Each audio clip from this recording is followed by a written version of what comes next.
morning, my friends, and welcome back into another edition of Prime Sports World. And a good morning on the West Coast. If you're in the Midwest like TJ Hopkins is, it's a good afternoon. But either way, it's a happy Thursday from everybody here at Prime Sports World. On today's episode of the show, we got another edition of On Point Wrestling Entertainment. We're going to talk about the week that was in the WWE as we get closer and closer and closer to the showcase of the Immortals. Please like, share, and subscribe to the podcast if you like what we're doing here at Prime Sports World. I'm Coach, your host, David On Point, helping there right there. My co-host, Mr. TJ Hopkins. Welcome to the show, TJ. How's it going, brother? It is what it is. It's Thursday, which means it's one day closer to Friday, which means it's one day closer to the weekend. Yeah, and I get the actual weekend this week, so I'm fired up. I got an actual Friday tomorrow.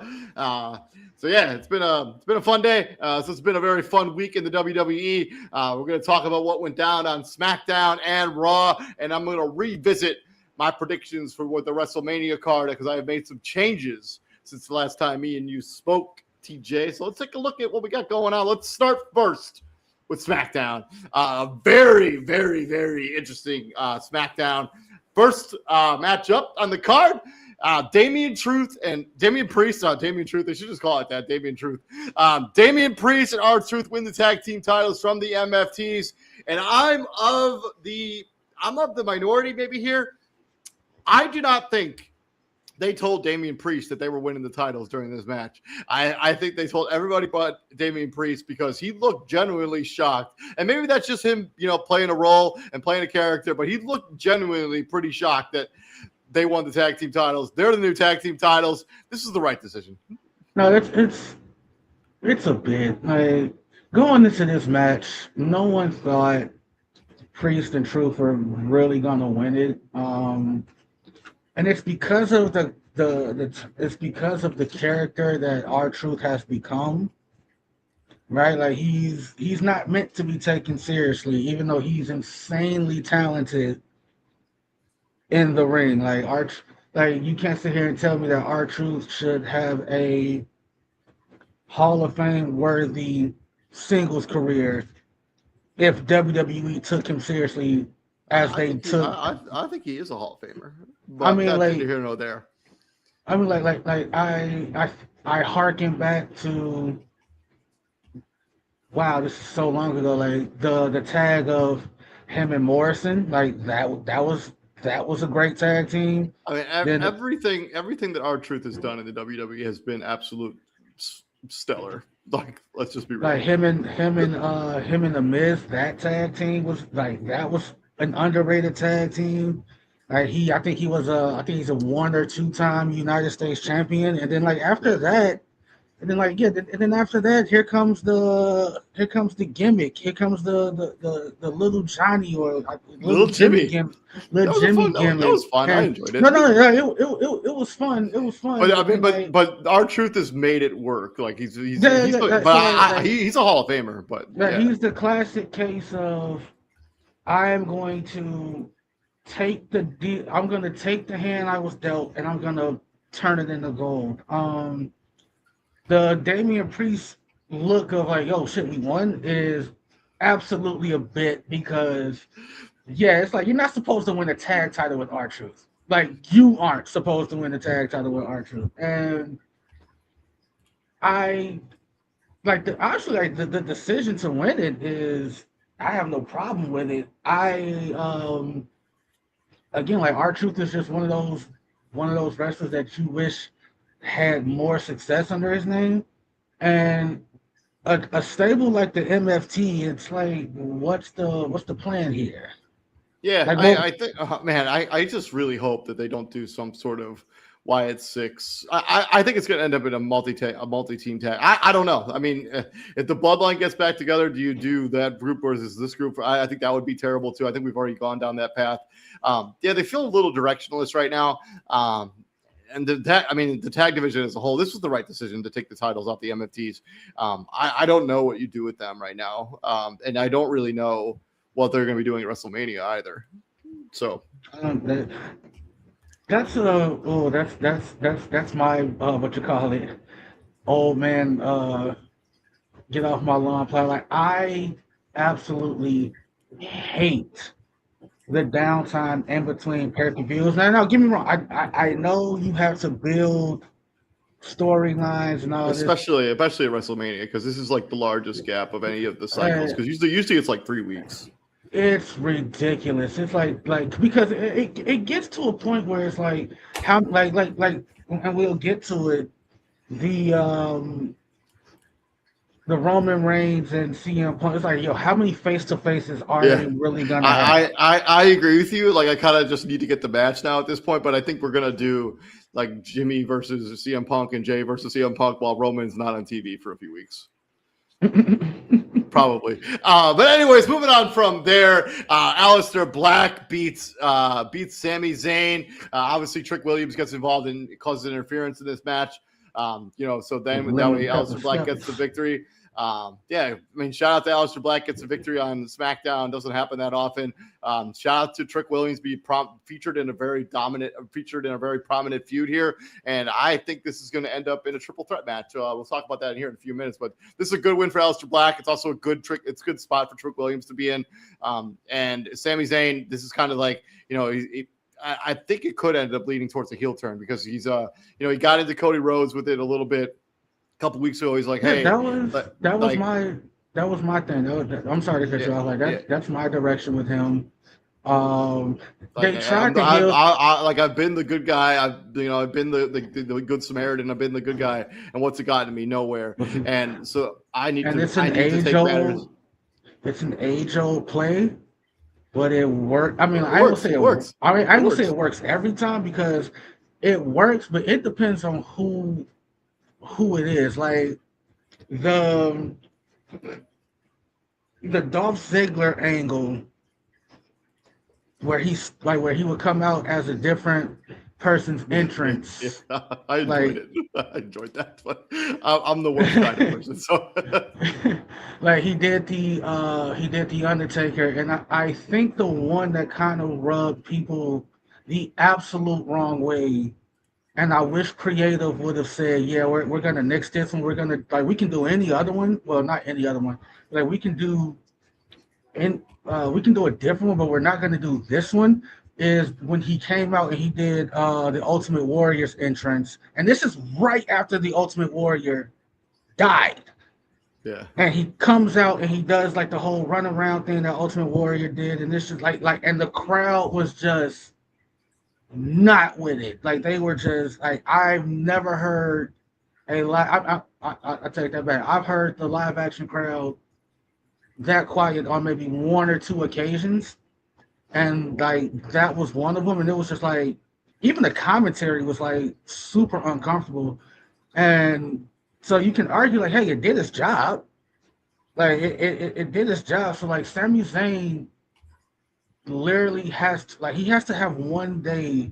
It could be a regular episode. It could be like a pay-per-view where he just fucking loses it. He has to just go off his rocker, grab a steel. I think that'll happen on the SmackDown right after. He has to grab a steel chair, grab a kendo stick, grab something, and get the swinging.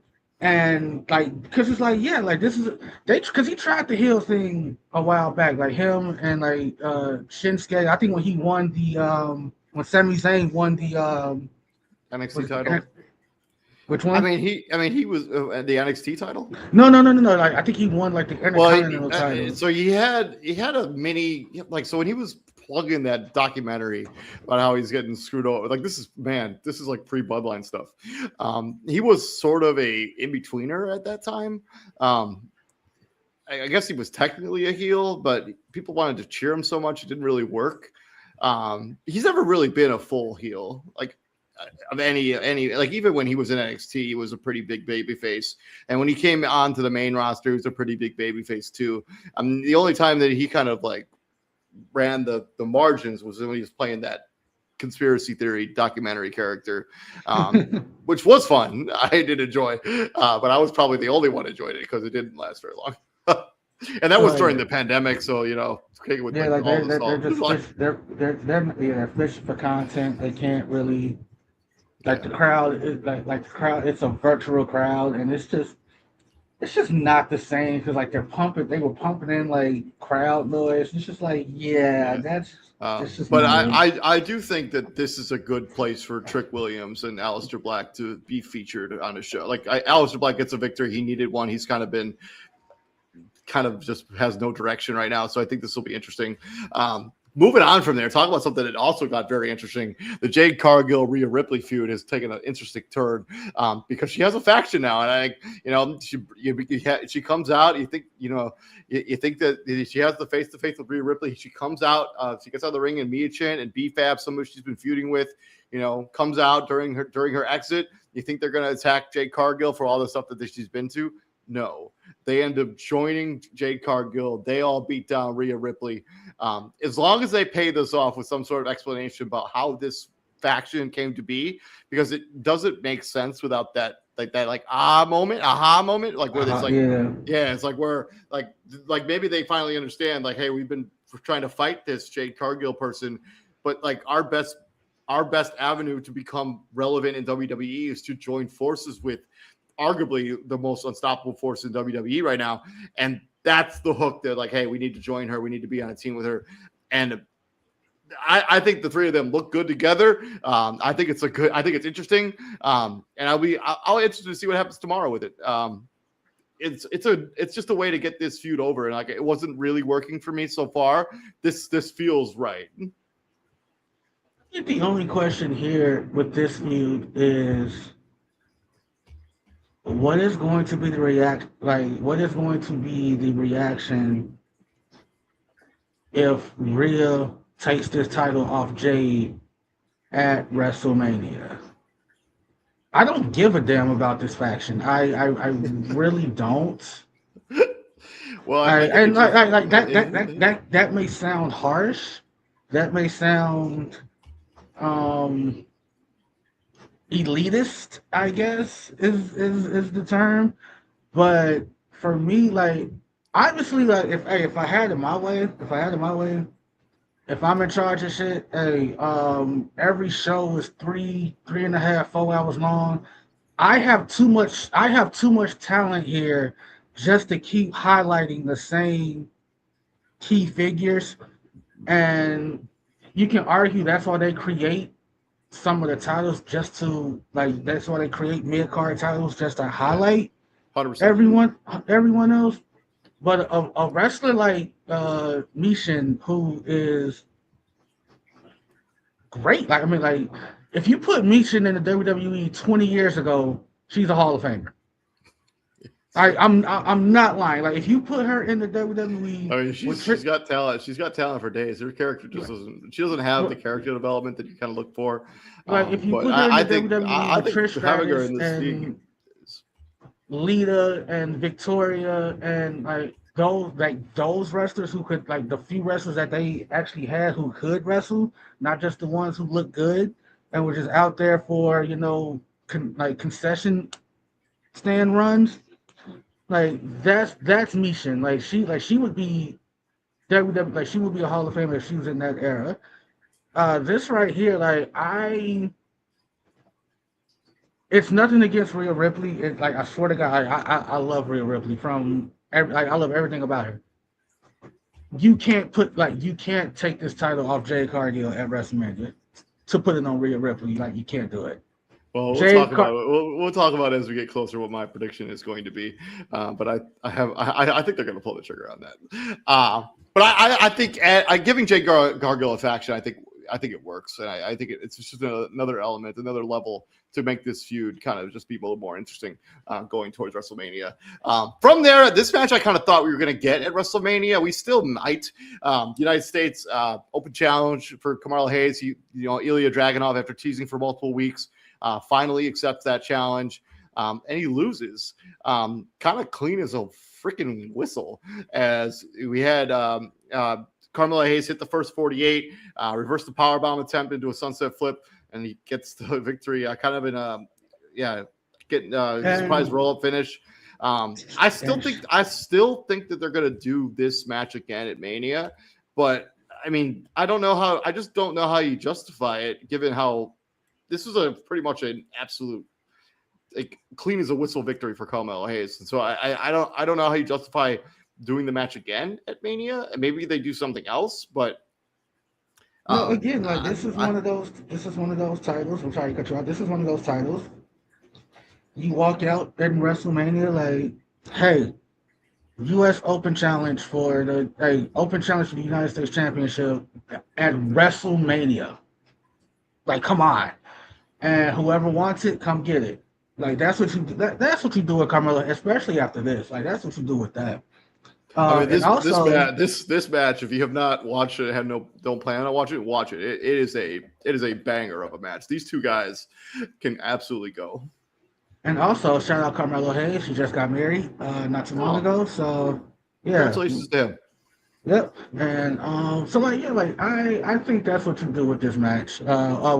After this, because if it's the dog walk that you say it is, yeah, Dragunov cannot. No. I didn't mean it like that. I like it wasn't a dog walk. Like this was an absolute banger of a match, a really close back and forth match. But like at the end of the day, Carmelo Hayes won this match fairly clean. Like you can say whatever you want about the surprise roll up finish because many people think that it's a gimmick finish, but he won. There was no outside interference. There was no like question like, hey, who won this match? It was clean as it gets for WWE. There was no outside interference. But the match was like I still think that they can still because if Hayes hadn't gotten his foot on the rope at one point during the match, Dragunov had the match won at one point. But I just don't know how you can justify doing this match again at WrestleMania unless you're going to implement some sort of gimmick to it. I mean, a steel cage or I'm telling you, man, open challenge, street fight. So, and I think they will do a street fight or an open challenge. But I just don't know who's going to answer that challenge. It should be Joe Hendry. That should be interesting. Well, that'd be great. From there, we had a really fun segment between Jelly Roll and Kit Wilson where they engaged in a slam poetry, which you haven't seen the back and forth between them. Very entertaining. And then they end up having a fallout. Danhausen was also involved a little bit in this segment as well. It's just one of those funny, like you have 3 hours of TV you got to fill. So you have Jelly Roll and Kit Wilson go out there and do this slam poetry segment. It's very funny for what it was. It doesn't need to be rewatched or re-aired, but it was funny at the moment. This is all consolating to a Jelly Roll match at Mania with Kit Wilson and The Miz and Danhausen eventually being involved. And this is how you should use celebrities, in my opinion. Jelly Roll is very good in this role. Yeah. Again, it's just what's the plan here? Like, who is Jelly Roll gonna face at WrestleMania? Jelly Roll is gonna have a match. He's gonna tag team with Danhausen, and they're gonna take on The Miz and Kit Wilson. God, if I'm The Miz. I'm willing to do what I can for the company. I'm not doing this. The Miz he's always been a company man. Like he doesn't. I'm not doing this. I'm not doing that. Like God, just no. The segment as a whole was very entertaining, and the Danhausen stuff just continues to be magic on TV right now. So just so good. From there, we're going to talk about Drew McIntyre, Jacob Fatu. These two guys basically fought the entire show. Basically put each other through car windshields. They climbed on structures. And they're going to be an update on Friday about their condition now because they both took some pretty crazy bumps during this episode of SmackDown. And as I told you, TJ, this will be a team match just between the two of them at Mania as these two guys just continue to beat the crap out of each other. I worry about because if you watch their back and forth during this episode of SmackDown, you kind of expect it to continue to escalate as they get closer and closer to WrestleMania. Like, what the hell are they going to do? And I imagine this is going to be like some sort of street fight, like some sort of Samoan werewolf street fight or some bullshit. No, it's not. I don't need none of that gimmicky shit. Last man standing. Yeah, That's it. or or like a last or something like that. Yeah. I don't need no kind of fight with no gimmicky ass name. No, What? No where's Wrestle? Punjabi. What about Punjabi No, person match? where's WrestleMania at this year? It's Vegas. in Vegas.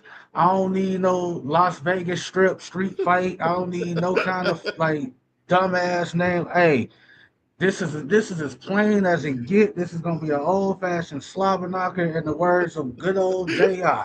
Last Big men man, slapping man meat. man TJ. last man standing. That's it. Not a beat the hell out of each other until neither one of you can stand. And I'm gonna not only am I predicting it's gonna be a last man standing match, this is gonna end in a no contest. Neither one of those two dudes are gonna win this. They're both gonna get counted out, or whatever. We'll see. Moving on from there, we got the women's tag team titles on the line. Shockingly, as I predicted last week, ends in a no contest as Alexa Bliss and Charlotte Flair get involved in the match and cause a disqualification. That's all I got to say about this. It's eventually going to end it with like a multi-team match at WrestleMania. They just have to go through this song and dance until we get there. Yeah, I just don't. Yeah. It's like, like how does this end in a no contest? This match literally should have been a wash. Like the Irresistible Forces literally should have just wiped the floor with the Bella Twins. Then whoever wants to come out and make it like Charlotte or whoever just comes out and then they couldn't wait that long. So Charlotte Flair and Alexa Bliss came out and attacked. Bro, the match is gonna be like you got 5 minutes, bro. You can literally have Lash Legend wipe the floor with both Bellas, then drag them both to the corner, stack them up on top of each other, have her tag Nia Jax in, and she does that squash that Annihilator. sit down. Yeah, she does her move. The Annihilator. It's called the Annihilator. She sits down on both of them for the pin. Annihilator. 1, 2, 3, Annihilator. Sits down. 1, 2, 3. Get him out of there. Then here comes Alexa Bliss and Charlotte Flair. And then because they're building. They're going to get as many people on this card as they can. So, yeah. And then to the Randy Orton saga, you apologize to Jelly Roll. You think he's going to turn a new leaf, and then he absolutely destroys Matt Cardona inside, out of the ring. He breaks his arm with that chair when you think he's all done. It's just more of the escalation of Randy Orton. We still didn't find out who he was on the phone with last week. We did not see Cody Rhodes during this episode of SmackDown. It just kind of the further escalation here. Just Randy Orton, the heel turn and just the character development right now has just been awesome. I love what they're doing with Randy Orton. I love it because again, like I think motherfuckers forgot who Randy Orton is, bro. Like I think motherfuckers forgot who Randy Orton, like who he was. Like Randy, it's like I think Mugs tend to forget 2008 or 2009 bald head Randy Orton, fucking savage, bro. Like he was punting people left and right. Did he break into Triple H's house at one point during their feud? No, Triple H broke into his house. Oh, yeah. And like he throws Randy Orton out the window, and then all of a sudden, like he just drops to his knees and puts his hands behind his head because magically the police arrive on time, and like right as he throws him out the window, and yeah, this is like I wholeheartely believe this is the match. Cody Rhodes. We see the punt come back. He's gonna punt Cody Rhodes in his head. I would be pretty surprised if they do that, to be honest with you. They've already teased it. Not him punting Cody Rhodes in particular, but him punting period. Like there was a moment, I forgot who he was wrestling. But like you know how like when he right before he does it, the other guy like is on he struggles to get to his hands and knees, and when he's finally on it, he's just waiting in the corner. Like it was one of those, like Randy Orton, like he's pacing back and forth in the little corner, and the crowd is like, "Oh fuck, do it!" Like, well, first off, we as human beings, like we're we are savages because why do we want him to put people in the head? Yeah. What's wrong with that? But yeah, this build to this Randy Orton Cody Rhodes match has been just spot on. It's been really well done, and I'm really looking forward to see what the escalation is. It continues. The only thing I'm sorry, like the only thing that I'm not looking forward to is so like tonight. Hell, have they announced that tomorrow night? Yeah. Have they announced that Cody's gonna be on tomorrow? No, they haven't announced much of anything about SmackDown yet. So I didn't include that segment in the show because I really don't know what the segments are going to be. So I don't want to have to guess. I can just. But I do know that Randy Orton will be back on, and I'm sure he's going to continue to be just the worst person ever. But I can automatically assume. Like Cody Rhodes is going to come out. He's going to have a segment. He's going to talk, and he's going to talk about how he can't believe like his mentor and friend just flipped on him like this, and how he's going to Cody Rhodes this thing up in terms of this is what they have guaranteed. Like this is the stuff that's already been locked for. So Randy Orton will have a segment. So it just says who will Randy Orton attack next on WWE.com. So you think if Randy Orton is going to start attacking people, maybe don't invite him to the show.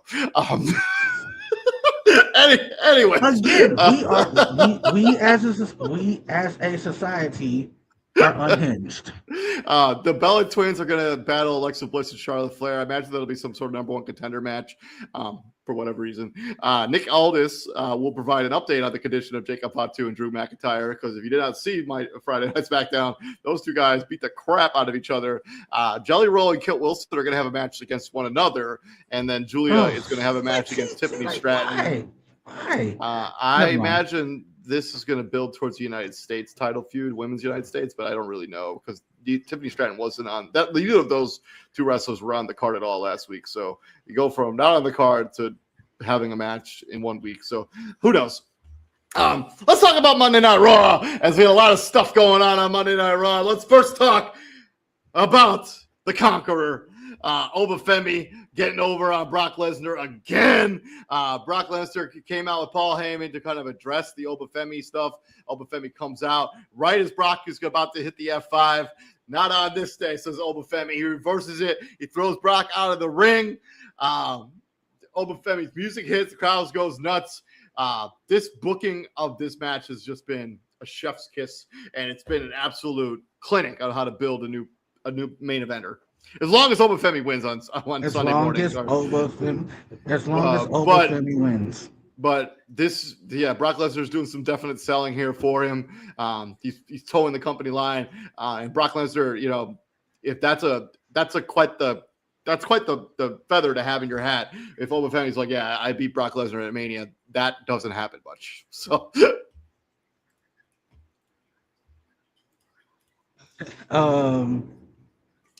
So check it out. Music hits, Obafemi's music hits, and the crowd, the camera cuts to the crowd, and there's a little white kid, maybe 8, maybe 8, 9, maybe 10. And you know what he's doing? He's walking in place, swinging his arms like Obafemi.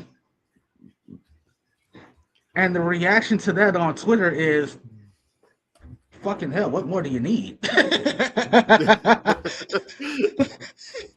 like if this guy if that doesn't show he's main event worthy, he's main event talent, he's heavyweight champ, WWE champ worthy, then what are we doing here? Like, obviously after this thing with Brock, depending on how it goes, like, again, you can't throw him into the title picture if he loses to Brock. This notion of, a loss to Brock helps his career. How? No, just because you're in the ring with Brock Lesnar doesn't all of a sudden give you the rub. You have to beat Brock Lesnar. You have to beat Brock Lesnar. And not many people have beaten Brock Lesnar. And so, he's known as the ruler, not the conqueror, the ruler for Obafemi. Because really think about since he's come back in this capacity, Brock Lesnar. How many people have really beaten him? Like, I'm pretty sure we can barely get to our second hand. And it's Cena, No, I don't think John Cena ever did beat Brock Lesnar. Yeah, he did. Like it was like I at least not since he beat the Undertaker. I think Cena. Remember they had that one for like Cena like took the chain, like he had the old he had the chain and he knocked him. I think he hit him. I mean, the last time that those two guys, Brock Lesnar and John Cena, were in a match together, Brock Lesnar dog walked John Cena, and they never paid that off. No, like because I think he ended up F5. Like this match is definitely after that, and I want to say like Cena won because he attitude adjusted him on the steel steps and pinned him that way. Like whatever year that was, and then like Romans beat him, and then Romans beat him a couple times, and that was done ad nauseum to the point where it's like. All right, so he beat John Cena at WrestlePalooza in 2025. He lost to Cody Rhodes in a 2 out of 3. Let's see, he got beat by Bobby Lashley at the Elimination Chamber in 2023. He lost to Roman Reigns in 2022 at SummerSlam. Let's see, he lost to Bobby Lashley at Royal Rumble in 2022. He lost to Drew McIntyre at the 2020 WrestleMania. He got beat by Seth Rollins in 19 and 19, and he got beat in SummerSlam as well by Seth Rollins. And then he got Roman Reigns 18. Cena won that, and then he did not lose a match up after that. So he never lost to John Cena in this iteration of John Cena. And I had to scratch. I had to scratch my head. I had to itch that. I don't know. Again, like Obafemi cannot lose this match. Like he's way too over for them to be like, all right, change the plans. Like, and the one thing I'll give Brock Lesnar credit for, like he is not like he doesn't give me. He doesn't give me like Hulk Hogan vibes where he just walks in on the day of and be like, yeah, this ain't gonna work for me. Like I'm not losing to this guy or this. Like Brock will put you over. At least not anymore. Like Brock, like you think he was like that at some like you think Brock was like that at some point? I don't think he's ever been like that. He was for sure though. You think so? I don't think he's ever been like that. All right, so the only people that have beaten Brock Lesnar since he beat the Undertaker, which is a pretty career-defining moment for Brock Lesnar. All right, and Roman Reigns. What? We are like over 10 years ago. Over 10? So he beat the Undertaker in 14. So we're 12 years ago. Actually, he did beat. You know what? Actually, you're right. John Cena did beat him at Night of Champions in 14. I forgot about that entirely. Okay. He beat him in via DQ. You're right. That's when they had the chain. Yeah. But anyways, so Cena, Seth Rollins, Roman Reigns, Goldberg, Drew McIntyre, Cody Rhodes. That's it. So are they Bobby Lashley? So with the Seth Rollins, are they including the cash in? Like, does that count? Yeah, technically, but he did beat him at SummerSlam as well. So, but anyways, but yeah, this feud is fun. It's been, it's exactly what it needs to be if you're going to try to build a new star. With Brock Lesnar kind of selling for Obafemi a little bit. We'll see what happens as we get closer to Mania. From there, we have the Vision and the Usos in a non-title match. The Usos get disqualified because they used the brass knucks at one point during this match. They was knocking shit out, bro. Like it was hilarious. And then they had the Vision. Yeah, they kind of took the card out of the Vision's thing. It's like Logan Paul usually uses the brass knucks. Then at this time got used on by the Usos.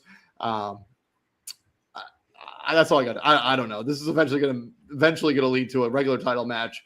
As Jey Uso at least becomes more unhinged as we get more involved in this feud. But this feud just isn't doing it for me right now. I just kind of need the Vision to just get the titles and just let's move on with our lives. So you say, hey, yeah, the Vision has run its course, huh? It's not I just we all know that's the way this is going, right? The Vision's going to get the tag team titles. It just, I like drawing it out like this. It's just, it's the way you feel about some other matches. Like I don't necessarily need, because now what we're going to do now, we're going to do individual matches between the teams, and then we're eventually going to have the tag team match at Mania or the week before Mania. All right, so because of Bronson Reed and Breaker and who else is injured on the Vision? That's it. I mean, originally Seth Rollins got hurt, and then that's when they broke up. They ousted him. Yeah. And so like now it's Braun Breaker, Bronson Reed, Austin Theory, and Logan Paul, right? And am I missing one? No, it's just those two guys. No, I'm talking about as a collective. Like it's Reed, it's Reed, Breaker, Theory, and Logan Paul, right? It's just those four. Yeah. All right. So obviously, this conversation's null and void if the two main attractions, if the two heavy hitters are in the picture. However, they're not. And it sucks because one of the things that I don't think people really account for in this industry are the legitimate injuries. Like these are like they do kayfabe injuries all the time where it's just people just need time off, they need a break, and they do it that way. No, Bronson Reed and Brian Breaker are legitimately hurt. We saw Bronson Reed's injury live on TV. He was pegged to win the match that Jey Uso won. Yeah, and then he has Braun Breaker has a hernia injury, which is unfortunate, but which is really unfortunate. Yeah, if the destination's putting the titles on the Vision, let's get to it before I have no problem putting the titles on the Vision. I have a problem. The tag titles. I have a problem putting the tag titles on Logan Paul and Austin Theory. That's just me though. But I would like to move on with that feud. I would like to do something else. That's fine. We all know it's going to end. From there, we had Becky Lynch address AJ Lee. Becky Lynch, basically, they agreed to have a match at the Women's Intercontinental Title match at WrestleMania. Turned into this is probably the best I've seen the two of them look in the ring as they confront each other. This gets me pretty excited for the match. Yeah, I think this is AJ's swan song. I think she loses the title back to Becky. And then AJ Lee says thank you. Like says, hey, it was fun. It was fun to come back. Love the response to said return because it was great to watch that first. It was great to watch her come back after being gone so many years, and yeah, that's it. Yeah. From there, Seth Rollins gets arrested. The segment starts. Paul Heyman's in the ring. Seth Rollins eventually comes out with all of his masked men. That'll play into something I'm going to talk about here in just a couple minutes. But eventually, Paul Heyman's like, "Guess what? I have a restraining order against you." And then the cops come. Obviously, he ends up attacking Paul Heyman eventually. By the way, I just want to point something out here, Paul Heyman. Restraining orders are not valid until the person getting the restraining order has been served with said restraining order. You don't just get arrested. Like that's not how things work. But we don't live in the real world. We live in the wrestling world where this makes a ton of sense. I will talk about this. What I think this match is going to eventually lead to a little bit more. But this as a segment was great. It was poking holes in like making logic holes poking into it, but like as a segment and as a way to like build up a feud, it's excellent. What it's going to build to, we'll talk about here in just a couple minutes. But I'm okay with what they did here. Yeah. Like it's always funny when when superstars get arrested, especially when Vince McMahon used to get arrested all the time. It was always the same picture. Yeah. Like it's always like the same picture of Vince McMahon. Like he can be wearing a black suit getting arrested, and then all of a sudden they show like, oh my god, breaking news, we have Vince McMahon's mugshot, and the suit's a different color, and it's always that stupid ass mean mug look that he's doing at the camera, like I can't believe they did this to me. Do you know who I am? I'm Vincent Kennedy McMahon. But shout out to Paul Heyman at this stage of his career and He's his just taking age, punches in the face, taking punches, taking bumps, looking like hell all the time. getting put through tables, like bro. Man, I'm probably 30 years younger than Paul Heyman. Unfortunately, not quite 30. Rip my old age. Actually, I don't math. Yeah, it's not quite 30. It's only 22. That's tough. I don't want to get put through a table, and I'm 22 years younger than Paul Heyman. This dude is just getting thrown around, man, like craziness. But yeah, this segment was fun. We'll see what it ends up leading to. We'll talk about here in just a couple of minutes when we update my WrestleMania card. But building like just as a feud in general, as a segment, it was fun. From there, we had the quote-unquote number one contenders match for one of the women's tag team titles. Obviously the victory goes to Bayley and Lila Valkyria over the Kabuki Warriors. And then after this segment, obviously the Bayley and Lila Valkyria addressed the crowd with the microphone, talking about how this is the opportunity for us in Madison Square Garden. So we're going to do that match here on Monday. And then we had an interesting segment after this match where Kairi Sane and Asuka were kind of getting into it. And Io Sky came into the picture and was like, yeah, you don't have to take that kind of stuff from Asuka. But Bayley and Lila Valkyria win. They will probably lose next week, and it probably lead to them having a match at Mania where the two of them fall out. As a segment, as a match, it was extremely entertaining. Kairi Sane is such an underrated wrestler because she's in a tag team with Asuka that kind of loses a lot currently. She kind of eats a lot of pins, but she's talented, and it was fine. It was a good match. It was a very good TV match. I think first off, it's good to see Bayley back on TV. Just let's start there. I also think what's lost in here is the long-standing rivalry of Bayley and the Kabuki Warriors, because she started that faction, and that faction just got more and more Japanese over time. That's true. to the point where they kicked her out, and like I'll never forget that segment because Bayley speaks to them in Japanese, and this was like, holy shit, you probably could understand what you've been saying about you this entire time. Like, it's fucking awesome. I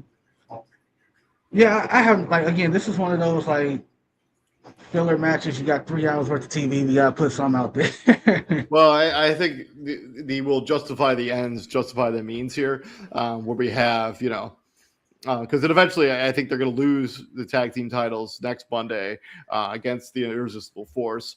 They will probably tease some sort of breakup between these two because it's been simmering for kind of a while. And I think we pulled the trigger on it. They have a match together at Mania. And then we had a couple of backstage segments that were pretty fun. I just want to talk about one of them in particular. I Show Speed. So he doesn't have to do the stuff that he does for the WWE. He just puts over the product in a huge way. And kudos to him. I mean, he's got a crazy good platform. But his segment with Danhausen is so funny because he's talking it's really funny. Like, they want to create their own show, and he wants the Danhausen I Show Speed House. He wants to share like his users. He's like, I don't want to do that. So he got cursed. We haven't not seen the payoff from that curse yet. But I imagine I Show Speed will be on Raw. He might be the host of WrestleMania potentially. Yeah, maybe. I was really I ain't gonna say what's lost, but I Show Speed's athleticism is insane. Well, have you seen the video? There's videos making rounds on the internet of his ability to throw the football like 50 fucking yards. He played in that flag football game. Yeah, against NFL pros, and he is like step for step with some of them, and they're just looking at I Show Speed like, dude, what do you do?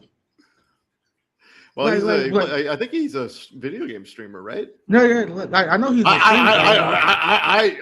I'll be honest with you. I have no idea what he does. I know he's famous. I know he's a streamer, but like they're like, bro, where the hell did this athleticism come from? Like why aren't you like? First off, I don't even know how old the dude is, but it's like, why aren't you on somebody's football team, track team? Something, bro. Like you are just too insanely talented to just be a streamer. Now, don't get me wrong. Like he's made money. He's made money doing this, and he's changed the outcome of his life. He's changed his family's life and all that other good stuff. So, hey, but kids, let this be a message. He's ISO Speed. You are not. Just because he made money streaming, don't mean you will. So don't get the wrong idea. But it's like, dude is just, and it's also another fantastic Danhausen segment. Like he's just been really good since his lackluster debut. Like everything he's done since then has just been absolutely incredible. Again, that debut is. People will forget about it. I will say this. Like to your point. I'm glad he bounced back from that debut because that was nasty. Like that debut. Yeah, it's tough. Was tough. Speaking of tough, Dominic Mysterio did not win the Intercontinental title off Penta as Finn Balor came back with the old music. Obviously, he was a run-in. Like he interrupted him to do the whole entrance, which would have been awesome. I would have absolutely loved it. Like the match is going on and Balor's doing his full entrance, like the whole thing. That would have been great. But he comes back, he interrupts the match. He causes Dominic Mysterio, who just couldn't handle somebody else being in the arena at the same time as him as he was trying to have a match. He ends up scapegoating JD McDonough, and JD McDonough gets absolutely destroyed by Finn Balor with the swing blade and then the drop kick into the corner and then the coup de grace off of JD McDonough. Penta gets another victory here. Kudos to him. He's been a great champion. Also, his entrance, they're cooking on his pyro during the entrance for Penta right now, and this is exactly what needed to happen. Okay, so I may be in the minority here. This iteration of the Dominic Mysterio gimmick, it's time. Like the whole deadbeat dad, Eddie Guerrero thing. Yeah, we can hang that up. We can go a new direction with Dominic Mysterio. I think you're definitely in the minority because I think his character Dominic Mysterio has some weight to it still. I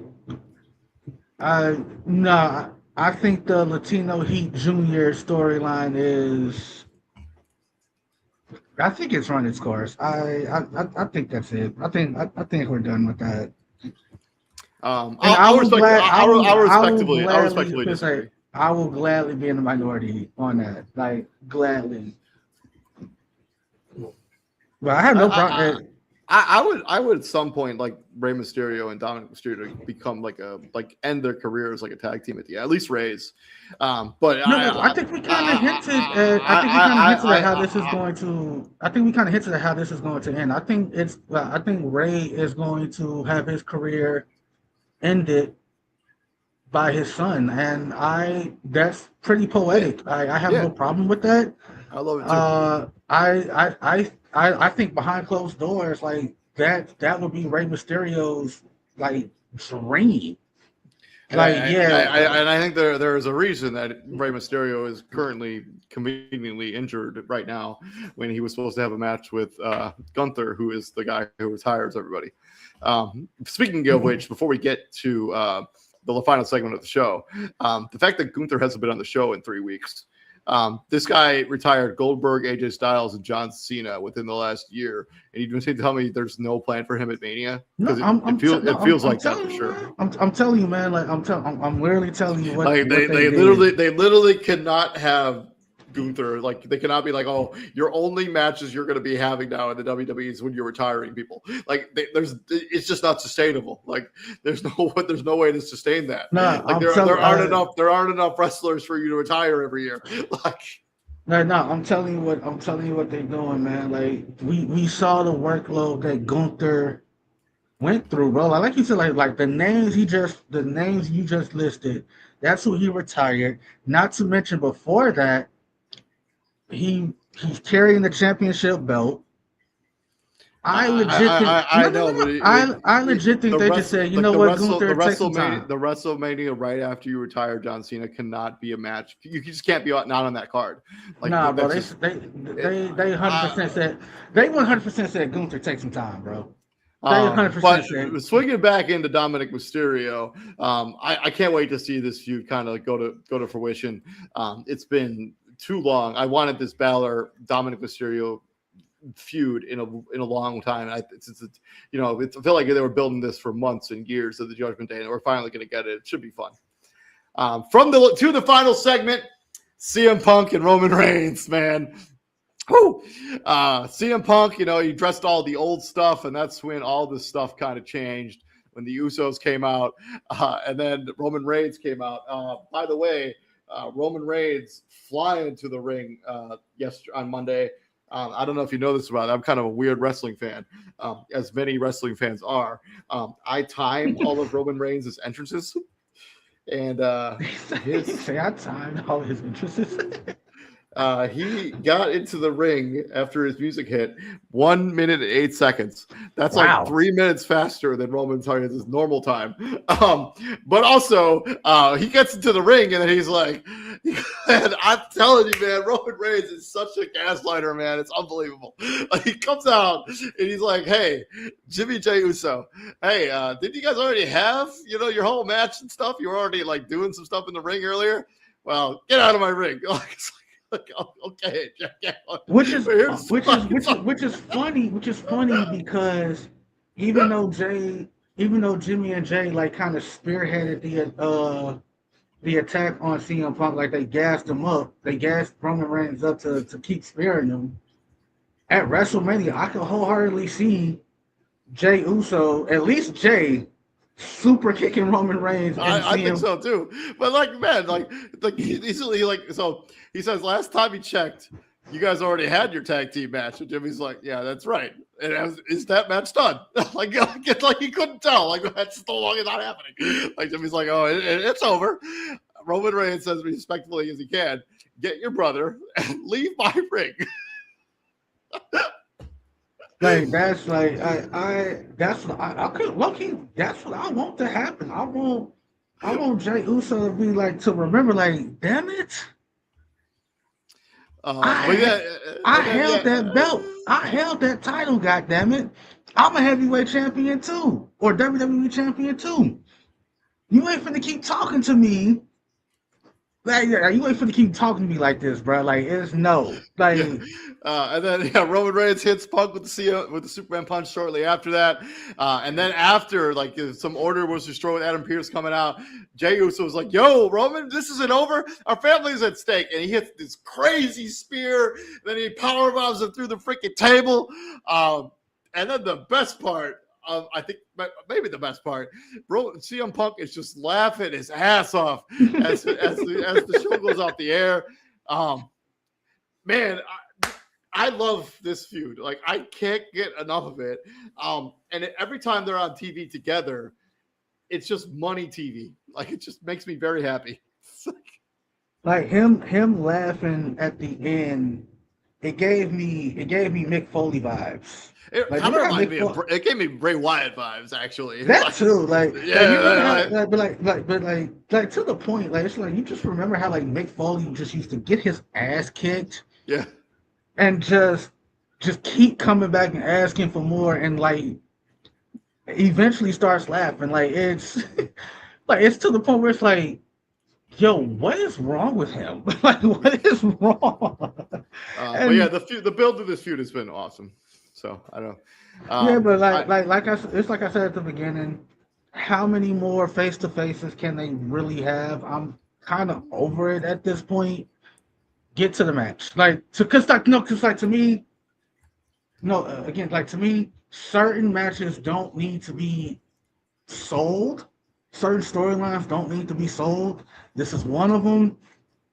Hey, like just the names in itself, CM Punk versus Roman Reigns. Like some fights you can, some matches you can literally sell off the names involved.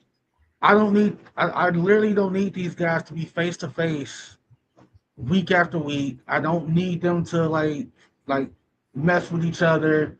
The whole what you call it, because like remember like how they used to do it back in the day, like when they would tease like, "Hey, you have a match. I'm gonna mess with you by play like they're gonna play my entrance music, and I'm not gonna come out because you're gonna be so distracted that you lose the match that way." Like, when's the last time we legit saw something like that? It's been a while. It's been a long while. Now you get, I mean, we'll see. I'm still all for what's going on here with their feud. They could be. I don't even mind that they're in the ring forever. So like they just been so entertaining as a back and forth, and like feels like they hate each other. I did not mention Javon Evans beat Grayson Waller in just a basically throwaway nothing match. It is good for Javon Evans to get a victory as he continues to build his momentum. Probably going after Kofi Kingston at Mania, but that match I just had to mention was just a thing that happened. All right, TJ. Let's update my WrestleMania card. Most of them are fairly straightforward. I have not changed too much of it, but I have added 2 matches to night 1. First being Seth Rollins versus Braun Breaker. I know Braun Breaker's dealing with a hernia this is injury. when Braun comes back? No, I think he comes back on the Monday right before WrestleMania. Because what I think is going to happen and what I'm going to predict is going to happen is Seth Rollins, he comes out with all those masked men all the time. And unfortunately for Seth Rollins, one of those masked men is not going to be his teammate. It's going to be really going to be Braun Breaker. He's going to hit him with the spear. And I think I have to think because they're going this hard into the Seth Rollins feud between Paul Heyman, they have to know that Braun Breaker is going to be cleared to wrestle. Like they have to know because I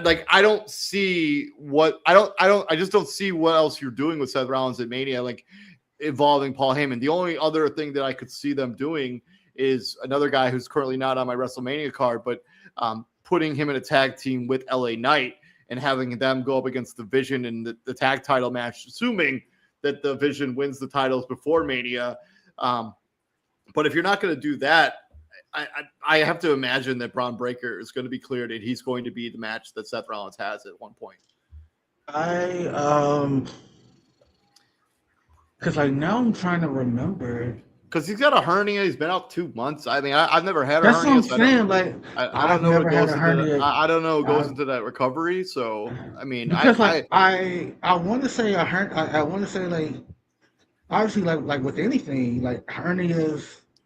I want to like one, how severe is it? If that makes sense. Yeah. Like you got that, and then you got obviously like the timeline. Like you said, it's been 2 months. So that was my initial question. Like how long has it been since this hernia injury? So if it's been and I think those are like the main. Those are like the important questions. When did it happen? How bad is it? And I just have to believe that they think he's going to be cleared because there's no way you're pushing this Paul Heyman Seth Rollins feud between the two of them if you're not going that direction.